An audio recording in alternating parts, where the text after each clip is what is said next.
Hi, my name is Emily Rao, and I'm part of the marketing services team at Taste the Local Difference.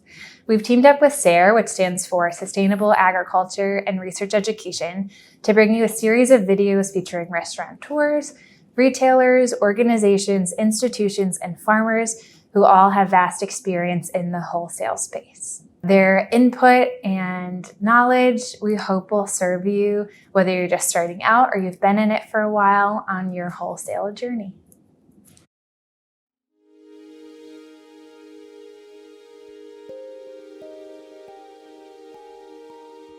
I would say you should not start with wholesaling until you've done a few seasons of market and/or CSA. Just knowing that you have your successional plantings dialed in.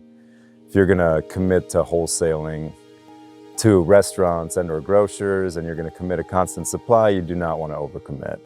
And if you have any concern that you may overcommit, or more if you have concern of gaps in production, you have to be really transparent with the customer that you're selling to. But just being realistic, not overcommitting. And I think the experience of selling to market where you can have gaps, you can explain them directly to the customer. Your customer is not counting on it. They can go to another grower. I think it's really important. Just getting your systems in a row via market is a really good way. Then once you feel dialed in on your successional plantings and your ability to produce a crop all season long, I think it's a good first step for getting ready to wholesale.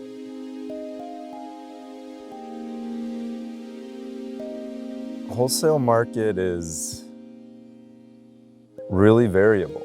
And so some accounts are so small, it's like selling to an individual household. And in that way, it feels, honestly, it feels like a sale to an individual, not to an entity, not to a business. And so the gap is so wide. And then if you're selling to a medium scale or large scale restaurant, then the economy of scale starts to feel worth the time in custom packing, because wholesale is all custom packing, as opposed to market. You're just bringing whatever you want based on your guess of what you can sell. But wholesale is all custom packing. You get this order, that is your indicator that it's time to harvest, pack, deliver. Some of them are so small that the economy of it doesn't work, and that is a challenge. And a lot of the restaurants honestly are that way, especially if they're new and dabbling in dealing with local farms, and/or perhaps most of their menu doesn't feature local food, and so they just want to have, some restaurants, I believe, really just want the marketing of having a local farm. And so one of the big challenges is the scale of it. Sometimes it's so small that you cannot give wholesale prices, even though technically it's a wholesale account. Then on the other side of it, going up to selling to a food distributor or a grocer who tend to move a significant amount of food, it can be challenging to keep up if you're a really small farm. Really challenging. It can dominate your production, just one account. And if then dealing with a wholesaler, the price is going to be even lower than a restaurant. And it may be hard to justify low prices on a small farm. So I think getting that scale right is difficult. Small scale food is expensive to produce.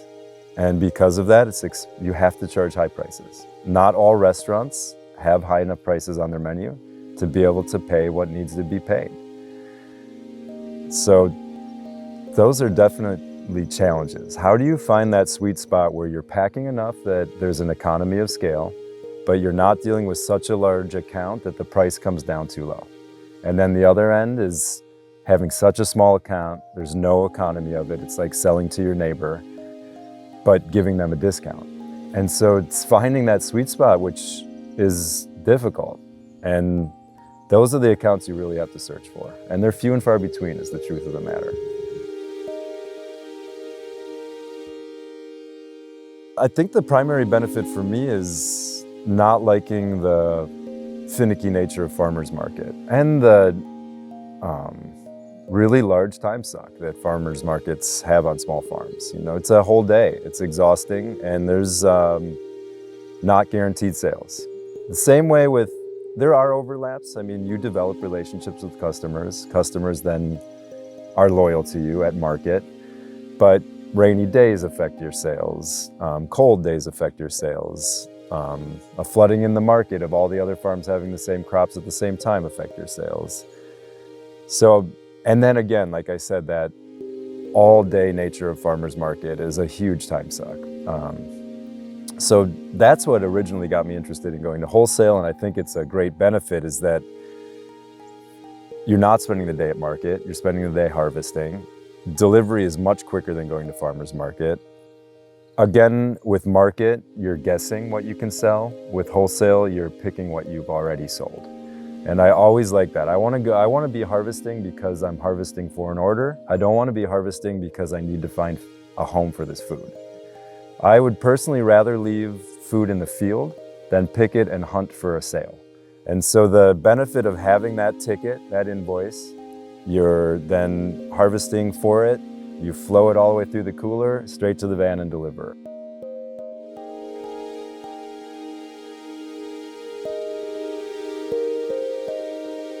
Getting accounts is sales, no way around it. Even if somehow you're already a friend with a restaurateur or a chef, it's still sales.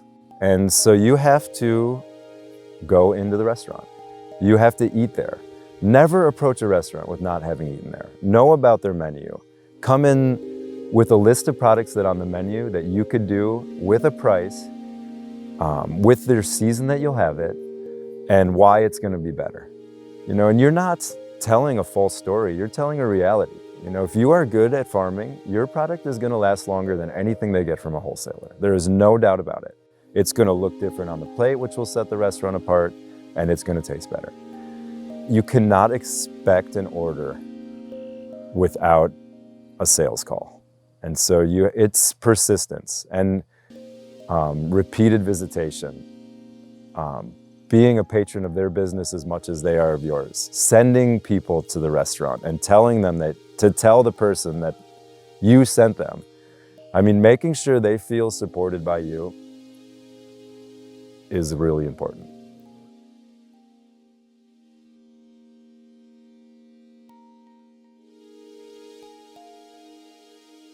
One of the first things that we do is, sit down and talk about planned demand. Are you at the capacity where you can meet that demand? What does delivery look like? How often can you deliver? What times can you deliver? Does that work within the framework of our receiving hours type of thing? How you bring your product to market. In the case of produce, we expect it to be in boxes. We work with the farmers, we save their boxes, and they'll pick them up when they come back, they reuse. It just doesn't work, to bring things in grocery bags and things like that. We have to be able to stack and organize things because we have our backroom spaces, we have to keep them neat and organized. And so as much as possible, helping us out with that.